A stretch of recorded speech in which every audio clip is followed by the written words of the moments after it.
I came off the executive because I preferred to chair a committee, which I'm now doing, and finding a mutually convenient time slot is a nightmare because everybody has all their different commitments.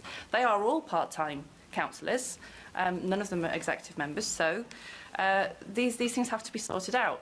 I think really crucially, the way I feel about job sharing in politics is the same way that I felt about part-time working in more professional contexts that were just, as I've mentioned already, typified by this 37-hour week.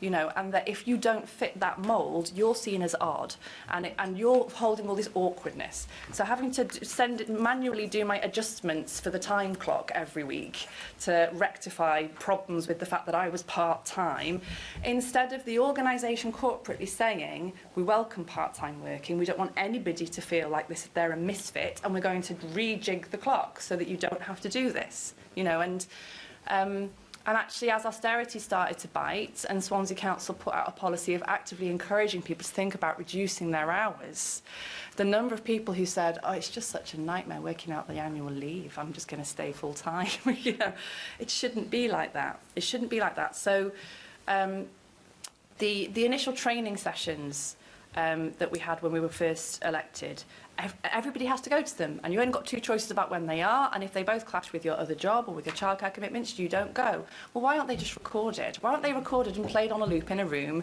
all week for whoever wants to go and watch them whenever they want? Right?